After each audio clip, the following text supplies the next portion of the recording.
ভুল করে ফেলছেন, আরে ভুল তো সবাই করে। পাপ হয়েছে, আরে পাপ তো সবার আছে, আপনারা সবাই পাপী। সিজদায় লুটিয়ে পড়ে বিষ্ণুনবী এই দোয়াটা পড়তেন নফল নামাজে, সুন্নাত নামাজে কিংবা তাহাজ্জুদের নামাজে। সুবহানা রাব্বিয়াল আ'লার পরে কি পড়তেন? বনি ইসরাইলের এক লোক 500 বছর আল্লাহর ইবাদত করেছে। কয় বছর? কোথায় জানেন? সাগরের মাঝখানে এক পাহাড়, ওই পাহাড়ের উপরে বসে 500 বছর টানা আল্লাহর ইবাদত। দিনে আর রাতে একবার করে নিচে নামতেন।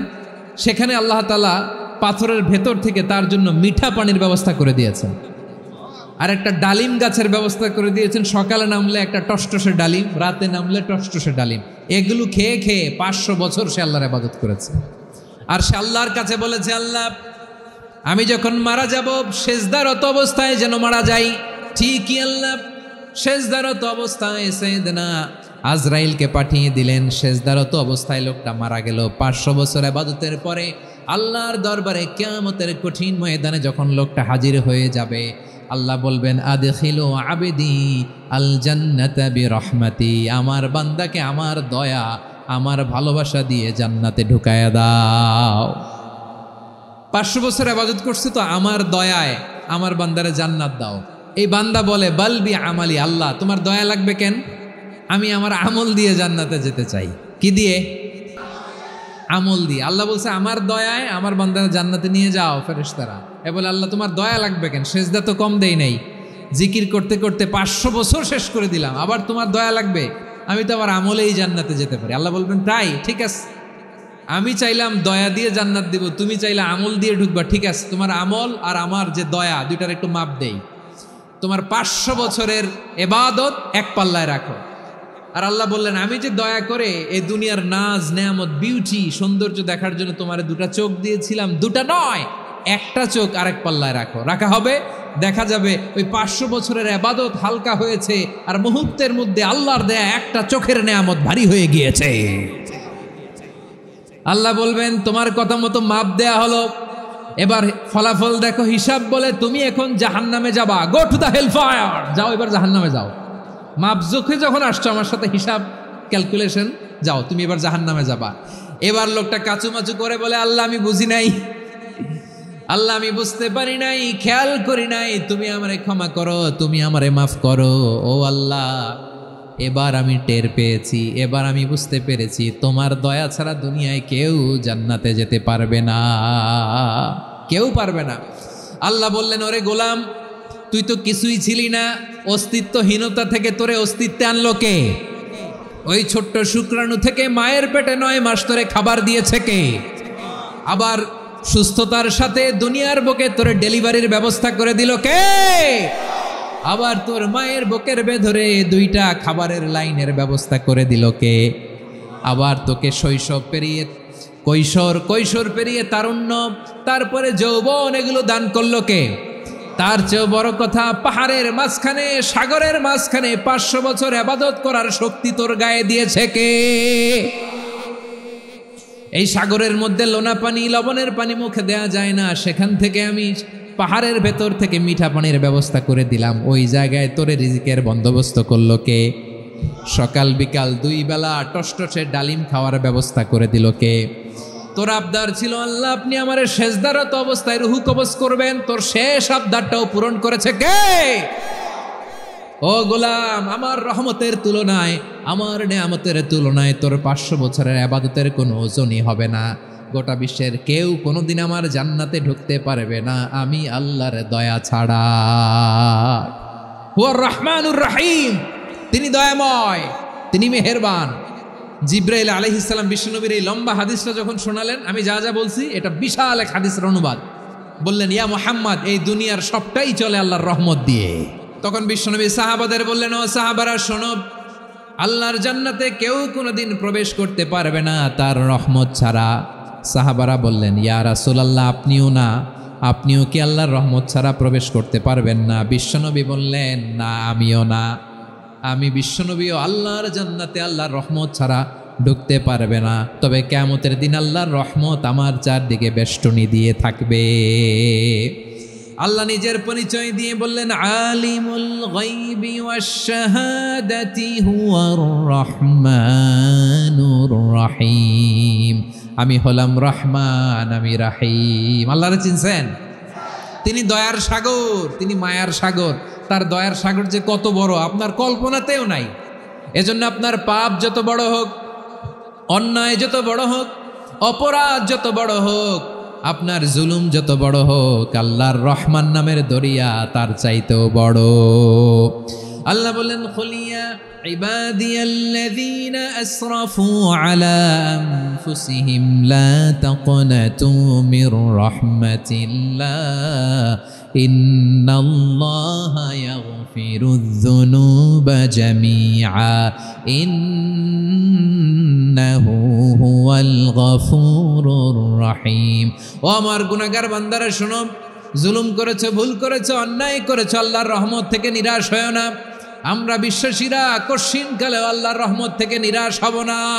ভুল করে ফেলছেন, আরে ভুল তো সবাই করে, পাপ হয়েছে, আরে পাপ তো সবার আছে, আমরা সবাই পাপী, সবাই পাপী। যত পাপ হোক, ভুল হোক, অন্যায় হোক, অনুতপ্ত হয়ে তওবা করে, ওযু করে, জায়নামাজটা বিছিয়ে সেজদা দিয়ে চোখের পানি ছাড়েন। চোখের বেয়ে পড়া পানি আল্লাহর কাছে যে কত প্রিয়। অনুতপ্ত বান্দার চোখের পানির ফোঁটা তার চোখ বেয়ে, নাকের ডগা বেয়ে জমিনে ড্রপ করার আগেই আল্লাহর ওই বান্দার সব গুনাহ মাফ করে দেয়। আল্লাহ বললেন, আমি রহমানুর রহিম, আমি দয়াময়, আমি মেহেরবান। এরপর আল্লাহ বললেন, হুয়াল্লাহুল্লাযী লা ইলাহা ইল্লা হুয়াল মালিকুল কুদ্দুসুস সালামুল মুমিন। ওয়াল্লাহুল্লাযী, তিনি এমন আল্লাহ, লা ইলাহা ইল্লাহু, তিনি ছাড়া কোনো ইলাহ নাই, আল মালিক, তিনি হলেন আল মালিক। দুইটা শেষ, আর রহমান আর রাহিম শেষ। এবার আল্লাহ 3 নম্বর গুণবাচক নামের পরিচয় দিচ্ছেন। আল্লাহ বলছেন, আমি হচ্ছি আল মালিক, মানে সম্রাট। আল মালিক মানে হচ্ছে the king, the king of kings, সব রাজার বড় রাজা, মহারাজা।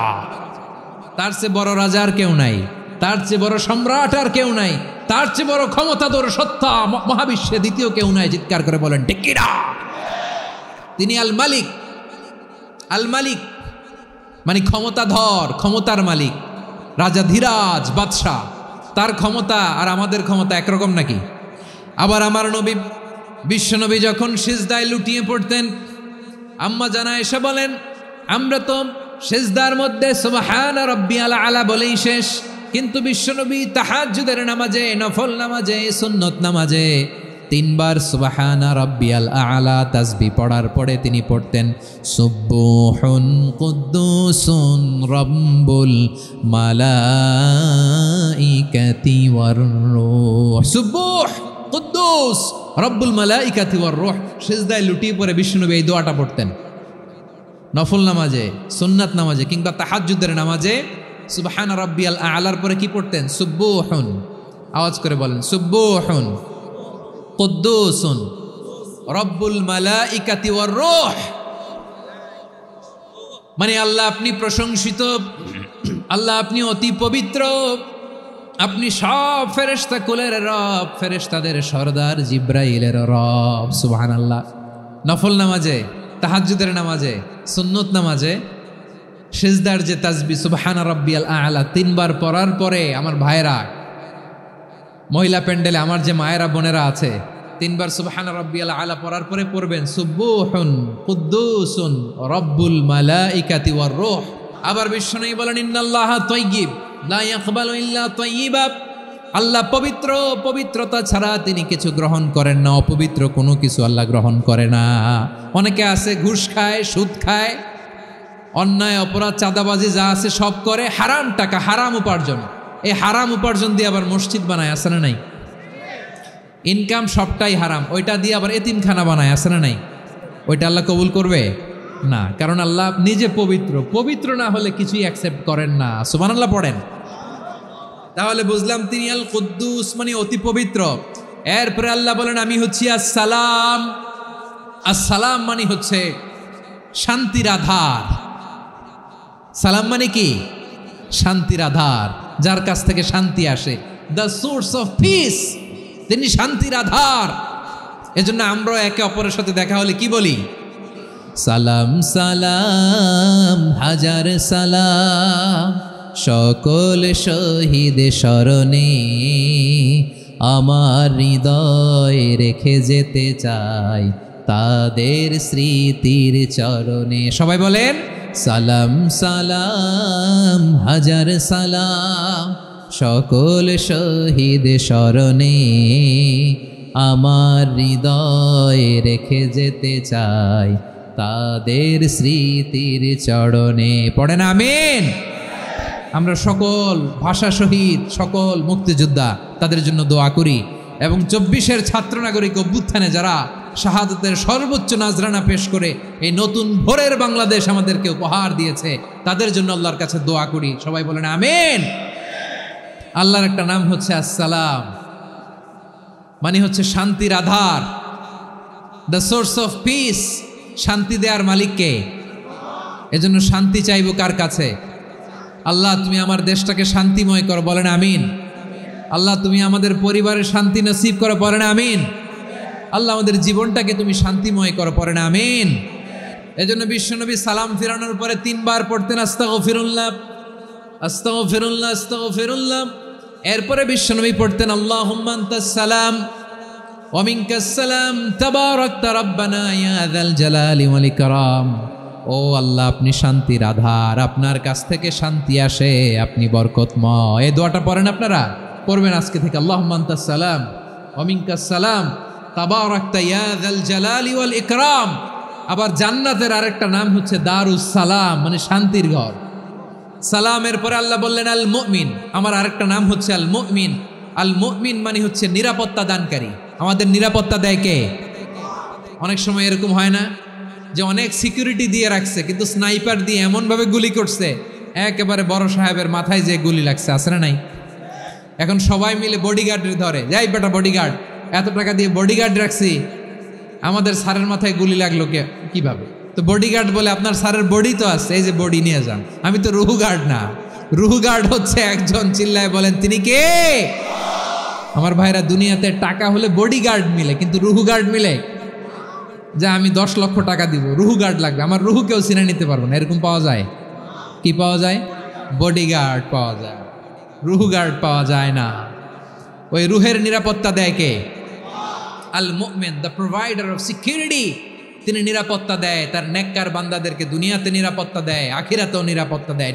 আবার আল্লাহ বললেন আল্লাযী আত'আমাহুম মিন জু'ইন ওয়া আমানাহুম মিন খাউফ। তিনি এমন সত্তা যিনি ক্ষুধা লাগলে তোমাদেরকে খাদ্যের ব্যবস্থা করে, আবার ভয়ের সময় তিনি তোমাদেরকে নিরাপত্তার ব্যবস্থা করে। দিও তৃষ্ণা পেলে ঠান্ডা পানি, ক্ষুধা পেলে লবণ ভাত। আল্লাহ এই গরিবের শোনো শোনো মোনাজাত, আল্লাহ এই গরিবের শোনো শোনো মোনাজাত। আল্লাহ এই গরিবের দিও তৃষ্ণা পেলে ঠান্ডা পানি, ক্ষুধা পেলে লবণ ভাত। আল্লাহ এই গরিবের। পড়ে না আমিন। আমরা যখন বিপদে পড়ি নিরাপত্তা দেয় কে? সাগরের তুফানের ভেতরে পড়ে যখন আল্লাহর কাছে ফরিয়াদ করি আমাদেরকে বাঁচায় কে? বিমানের ভেতরে যখন বিপদে পড়ি, যখন আল্লাহর কাছে সাহায্য চাই, বাঁচায় কে? কঠিন বিপদের মুহূর্তে আমাদেরকে সিকিউরিটি দেয় কে? সে আল্লাহ বললেন আমার আরেকটা নাম হচ্ছে আল মুমিন, আমি নিরাপত্তা দেই। এরপরে আল্লাহ বললেন আমার আরেক নাম হলো আল মুহাইমিন। আল মুহাইমিন মানে হচ্ছে দ্য ওভারসিয়ার, দ্য অবজারভার, পর্যবেক্ষক, যিনি মনিটরিং করেন আমাদের সব অ্যাক্টিভিটি, তিনি মনিটরিং করেন। কোনোভাবে তার চোখকে ফাঁকি দেয়া যায় না। আল্লাহর চোখ ফাঁকি দেয়া যায়?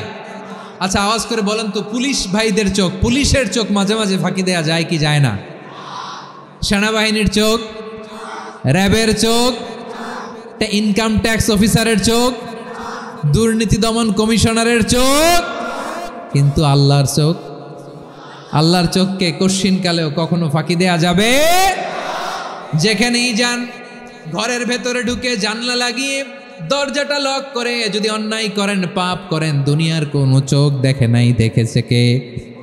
পর্দার আড়ালে যে যদি পাপ করেন, দেখে নাই, দেখেছে কে? গহীন সাগর তলে ঢুকেও যদি অন্যায় করেন, কেউ দেখে না, সেটা দেখেন কে? আপনি কি ভাবছেন আটলান্টিক মহাসাগরের ভিতরে চলে গেলে তারা আল্লাহ দেখবে না? আপনারা ওশেন গেট কোম্পানি নাম শুনছেন? ওশেন গেট, তারা এই যে টিটান সাবমার্সিবল একটা সাবমেরিনের মতো বানাইছিল, যেটা টাইটানিক জাহাজের ভগ্নাংশ দেখার জন্য অনেক লোক যে মারা গেছিল না, ওটা সাগরের একেবারে গহীনে চলে যায়। এই টিটান সাবমার্সিবল দিয়ে সাগরের একেবারে গহীনে চলে যাওয়া যায়। তো ওইটার ভিতরে ঢুকে যদি আপনি আটলান্টিকের তলায় চলে যান, তাইলেই তো আল্লাহরে ফাঁকি দিতে পারবেন, আর তো আল্লাহ দেখতে পারবে না। পারবে না? সাগরের অতল গহ্বরে চলে গেল, পাহাড়ের সুরঙ্গের ভেতরে ঢুকে গেল, মহাকাশ স্টেশন পাড়ি দিয়ে মঙ্গলে পাড়ি জমালেও আমার আল্লাহর চোখ কশিনকালেও ফাঁকি দেয়া যাবে। এজন্য সে আল্লাহ বললেন, লা তুদরিকুহুল আবসার ওয়া হুয়া ইউদরিকুল আবসার ওয়া হুয়াল লাতীফুল খাবীর। আমার আল্লাহ দৃষ্টির আয়ত্তে নন, কিন্তু দুনিয়ার সব দৃষ্টি আমার আল্লাহর আয়ত্তে। সূক্ষ্মদর্শী, সূক্ষ্ম থেকে সূক্ষ্ম পাপ কাজ যেভাবে যেমনটি করেন সব দেখেন। মুখে না বললে অন্তরেও চিন্তা করলো, অন্তরে চিন্তার উদ্রেক ঘটেছে, ওইটা তো কেউ জানে না, কিন্তু জানেন কে? এভাবে যিনি সূক্ষ্মভাবে মনিটর করেন, ওভারসি করেন, অবজারভেশন করেন, তার নাম হচ্ছে আল মুহাইমিন, পর্যবেক্ষক। আসুন আমাদের রবকে চিনি। কার সামনে কপাল ঘষে সেজদা দেন তারে চিনে নেন। কার সামনে ফরিয়াদের দুই হাত উঠে কাঁদেন, দুই হাত তুলে রোনাজারি করেন, তাকে জেনে নেন। তিনি হচ্ছেন আল মুহাইমিন, দ্য অবজারভার, পর্যবেক্ষক। কেউ যেটা দেখে না সেটা দেখেন কে? এরপরে আল্লাহ বললেন আমার আরেকটা নাম হলো আল আজিজ। আল আজিজ মানে মহাপরাক্রমশালী, মহাশক্তিধর। আল আজিজ, দ্য অলমাইটি, দ্য অলমাইটি, মহাশক্তিধর, মহাপরাক্রমশালী, যার মোকাবেলায় কেউ টিকতে পারে না, যার সিদ্ধান্তের সামনে কেউ বাধা হয়ে দাঁড়াতে পারে না, যার ক্ষমতার সামনে পৃথিবীর সব ক্ষমতা নস্যি, তুচ্ছ, নগণ্য, অসহায়, তার নাম হচ্ছে আল আজিজ। সুবহানাল্লাহ পড়বেন না? আল আজিজ, মহাপরাক্রমশালী, ক্ষমতাধর, শক্তিধর, দ্য অলমাইটি, যার ক্ষমতার মোকাবেলায় কেউ দাঁড়াতে পারে না, যার সিদ্ধান্তের সামনে কেউ বাধা হয়ে টিকতে পারে না, যার শক্তির সামনে সবাই অসহায়, দুর্বল। সুবহানাল্লাহ, তিনি হচ্ছেন আল আজিজ। আল্লাহ বলেন আল্লাযী খালাকাল মাউতা ওয়াল হায়াতা লিয়াবলুয়াকুম আইয়ুকুম আহসানু আমালা ওয়া হুয়াল আজিজুল গফুর। তিনি এমন সত্তা যিনি জীবন তৈরি করেছেন, মরণ তৈরি করেছেন, যাতে করে পরীক্ষা নিতে পারেন তোমরা কে কর্মে সেরা। তিনি হলেন আল আজিজ আল গফুর। তিনি ক্ষমাশীল, আবার তিনি শক্তিধর। তার শক্তির সামনে কেউ টিকতে পারে? তার সামনে কোনো ক্ষমতা টিকতে পারে না, তার সামনে কেউ বাধা হয়ে দাঁড়াতে পারে না, তার সামনে গোটা বিশ্ব মুখ থুবড়ে থাকে, অসহায়। তার নাম হচ্ছে আল আজিজ। চিল্লায় পড়েন সুবহানাল্লাহ। এরপরে আল্লাহ বললেন আমি হলাম আল জব্বার।